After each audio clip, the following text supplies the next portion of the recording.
Eh bien salut tout le monde, bienvenue dans cette nouvelle vidéo. Je m'attendais pas du tout à faire cette vidéo où je vais parler de la baisse de Bitcoin, peut-être la fin du bull run. En tout cas, il va y avoir une grosse correction à venir sur Bitcoin, ça c'est sûr et certain. De mon point de vue, encore une fois, bien évidemment, cette vidéo n'est pas un conseil en investissement, je partage juste mon point de vue sur la situation actuellement. Et donc, on va parler de Bitcoin, le plan en cours, le piège qu'on a eu actuellement. Pourquoi il n'y a pas d'euphorie, pourquoi il n'y a pas de volume sur les marchés, alors qu'en janvier 2025, il y avait énormément d'euphorie et de volume de Memecoin dans tous les sens. On a eu une petite période Memecoin récemment sur la Binance Smart Chain et avec Aster, mais en dehors de tout ça, il n'y avait pas grand chose. Et donc on va revenir là-dessus et peut-être on est déjà en bear market. Peut-être bien, on est déjà dans la phase de pré-bear market. Et en fait, tout ce qu'on a eu, c'était peut-être un gros piège pour aller très très bas. Allez, on va en parler dès maintenant. Juste avant que je vous explique mon plan, pour moi, on a eu la fin de bull run selon 3 métriques. On a eu un manque de volume, on a eu la fin des vagues d'Elliott. Pour ceux qui sont pas forcément à l'aise avec la stratégie des vagues d'Elliott, je vais vous la résumer en quelques secondes. On a une impulsion en 5 vagues et ça, globalement, ça représente le bull run. Par la suite, donc sur ces 5 vagues, il peut y avoir plusieurs patterns différents. Ok, il peut y avoir des 5 beaucoup plus petites que la 3. On peut avoir une 5 qui finit au même endroit que la 3. Voilà, il y a plusieurs patterns possibles. Sur l'ancien bull run, on avait fait un double top légèrement, comme ceci. Et derrière, on avait enchaîné un pattern baissier. Donc maintenant que vous avez compris un peu les 5 vagues d'Elliott, on va passer maintenant à l'explication du pattern. Où est-ce qu'on en est sur BTC? Selon moi, jusqu'à ici, BTC, on était en train de faire notre dernière vague de 5, comme vous pouvez le voir ici. Et là, vous dites, mais comment tu sais que la vague de 5 est plus forte que la vague de 3, pourquoi on s'est pas juste arrêté avant? Parce que si je trace un Fibo du top de 1 jusqu'au bottom de 2, on a un top de 3 qui finit sur les 1 de Fibo. Ce qui veut dire globalement qu'on va avoir une 5 qui va forcément faire un nouveau plus haut. Et il y a aussi une chance qu'on fasse une énorme 5. Donc une 5 vraiment très puissante. Dans chaque impulsion haussière, il y a également 5 sous-vagues. Donc là, on doit également trouver 5 vagues. Donc 1, 2, et là vous dites, ah, la 3 elle est où? Donc je vais expliquer où est-ce qu'on en est. Donc on prend un Fibo, on le trace sur le top de 1 jusqu'au bottom de 2, et là on voit qu'on a touché parfaitement les 0,6. Il faut savoir que dans cette zone, quand on touche la zone des 0,6, 0,7, on est dans une phase qui s'appelle rejet, c'est-à-dire qu'on va se faire rejeter en 3 sous-vagues baissières. Donc si on zoome ici, on a bien fait notre retracement, et donc là on devait reprendre un pattern haussier pour venir toucher notre target minimum de 3 à 136 000 $. Ok, donc voilà, je devais projeter, donc hop, voilà, on savait pas, voilà, c'était en cours. Donc là on reprend un pattern haussier, 1, 2, donc là on voit bien 3 qui a atteint son objectif, donc là on devait vraiment monter très haut, et là on s'est arrêté, et comme vous le savez, le 10 octobre, il y a eu un énorme drame, beaucoup de liquidation, et on a fait un nouveau plus haut, méché, un nouveau plus bas, pardon, méché. Méché, est-ce que ça veut dire la fin ou pas? Alors on a fait un nouveau plus bas en ayant méché. Au début, je me suis dit, j'ai laissé une chance en disant, ok, c'était peut-être une faille, c'est-à-dire que la 4 ne peut pas faire un nouveau plus bas, c'est impossible. Normalement, on n'est pas censé break le top de 1, ça peut arriver parce qu'il y a pas mal de volatilité en crypto, mais normalement, on n'est pas censé break le top de 1. Donc déjà là, on a break le top de 1, et en plus, on a break le bottom de 2, ce qui est impossible de break. Sinon, ce n'est plus un pattern haussier. Et donc voilà, si on prend la clôture ici, par rapport à BTC CME, en vrai, ça passe. Ok, on fait une forte 4, la 5 pourrait péter éventuellement, mais là, j'avoue, je commençais à avoir de sacrés doutes. Je commençais à avoir beaucoup de doutes. Et là, on a eu une confirmation en breakant avec des bougies pleines. Et là, c'est le drame. Parce que qu'est-ce qui se passe? Si on a break notre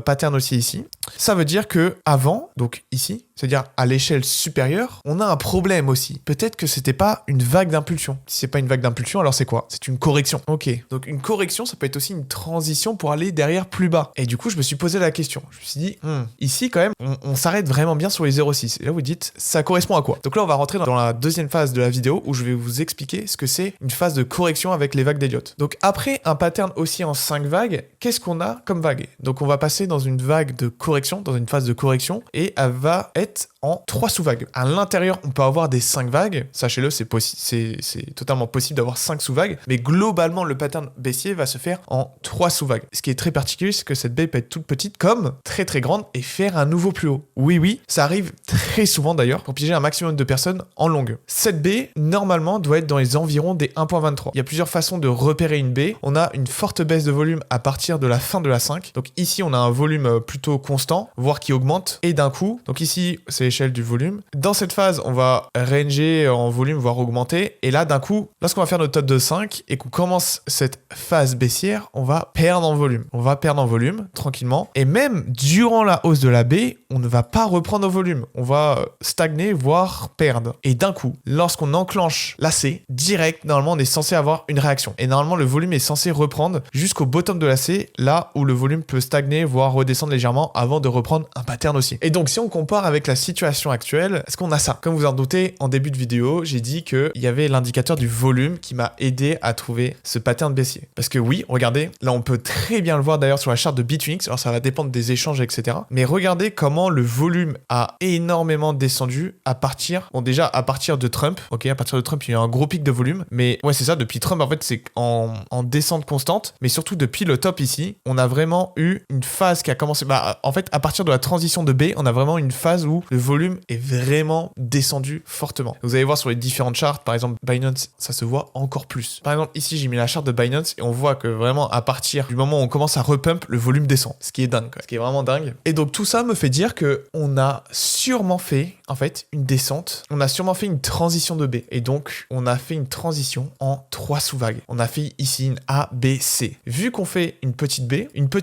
on est censé toucher en moyenne les 0,6, 0,7. C'est la target théorique d'une C lorsqu'on fait une petite B. Donc maintenant, c'est quoi l'objectif? Donc, on va reprendre les patterns baissiers. Lorsqu'on fait ce pattern, ça s'appelle une flat extend. Une flat extend, c'est-à-dire une grosse B. C'est ce qu'on a eu. Une grosse B, c'est quoi? C'est lorsqu'on vient toucher au minimum les 0,6 de Fibo jusqu'au 1.23. Dans notre cas, on a touché les 1.23. D'ailleurs, j'ai pas montré sur l'écran actuel. Mais regardez, on touche pas parfaitement les 1.23. On a légèrement méché vers le haut. Ok. Mais globalement, on a notre réaction. On a une reprise du volume. D'ailleurs, en bas, vous voyez, ça augmente légèrement. Mais c'est encore plus flagrant sur Binance. Regardez-moi ça sur Binance. Ah non, c'est sur Mexc, pardon.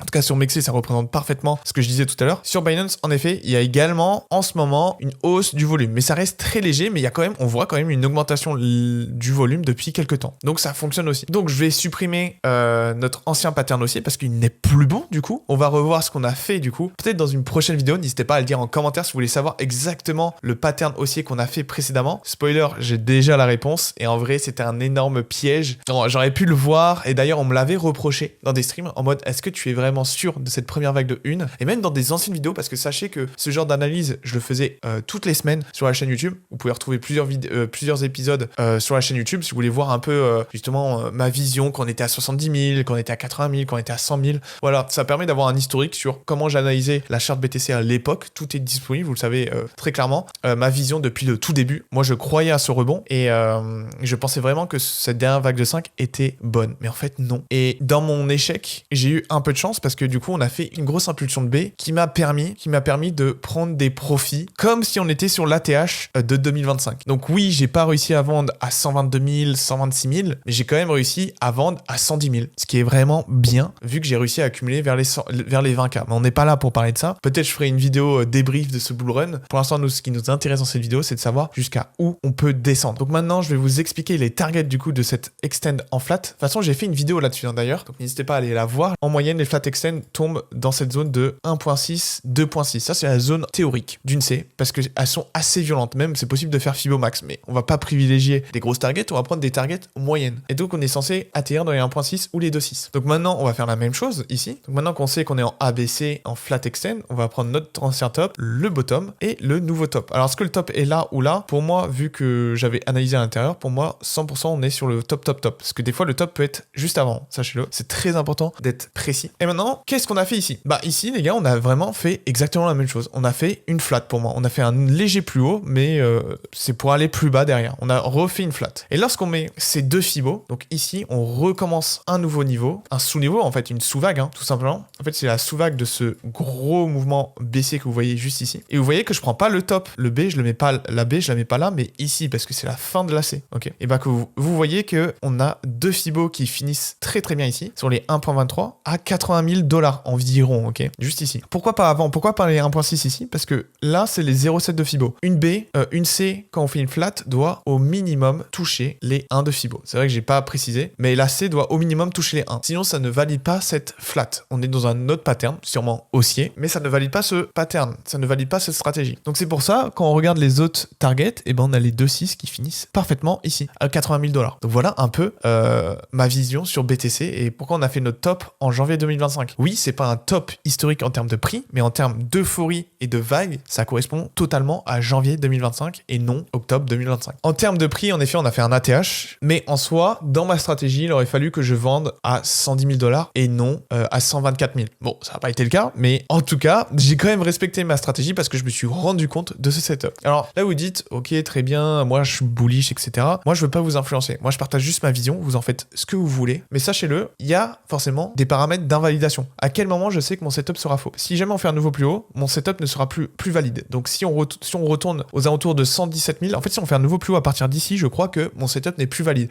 Faut que je vérifie, mais je crois que ça ne valide plus. 100% si on fait un nouveau plus haut, par contre, là, si on revient à 127 000, mon pattern baissier est faux. Voilà, sachez-le, je referai une vidéo pour savoir ce qui s'est passé, est-ce que je me suis trompé, qu'est-ce qui se passe concrètement sur BTC, mais pour l'instant, on respecte le pattern jusqu'ici. Donc voilà, je vais essayer de faire une update toutes les semaines de ce pattern, et sinon, en termes de liquidité, est-ce que ça match aussi? Lorsqu'on regarde les liquidités sur CoinGlass, vous avez le lien dans la description, on remarque qu'il y a des liquidités en haut, donc c'est-à-dire que ça peut être des positions en long ou en short jusqu'à 116 000, donc ça respecte le plan, et par contre, on a plusieurs liquidités à 109 000 et surtout des gros pics, énormes pics jusqu'à 100 000. Est-ce que là-haut, du coup, il y a des liquidités qui invalident mon plan à 127 000, 128 000? Oui, il y a un énorme pic à 126 000 en effet. Alors, est-ce qu'on va atteindre, est-ce que c'est du bluff? On verra parce que oui, ça reste un carnet d'ordre en soi, ça reste des ordres qui sont posés. Ça se trouve, à tout moment, ils peuvent bouger et c'était juste pour nous biaiser. À voir, du coup, avec le temps, c'est à prendre avec de grosses pincettes ce genre d'indicateur, mais ça peut un peu nous aiguiller sur la tendance. Moi, actuellement, quand je regarde les liquidités, je vois qu'à court terme, on peut pumper, on peut monter, mais quand je dézoome, je vois qu'il y a énormément de liquidités quand même jusqu'à 100 000. Si on va à 100 000, on va déclencher le mécanisme qui va nous emmener jusqu'à 80 000 $. J'en suis quasiment sûr là-dessus. Mais après, je suis qui pour savoir qu'on va faire ça? Personne. Donc, prenez encore une fois ce que je dis avec des pincettes. Mais pour moi, si on va à 100 000, je pense que beaucoup de personnes vont vendre et je pense que le prix va vite se diriger vers mes targets. Quelle sera la suite après les 80 000 sur BTC? Ça, je ne sais pas encore. On va attendre de voir si mon plan est déjà validé. J'espère que vous avez bien aimé la vidéo. N'hésitez pas à lâcher un petit pouce bleu, à dire ce que vous en pensez dans les commentaires de mon plan. Et sur ce, on se dit à la prochaine tout le monde. Ciao, c'était Marty 4K.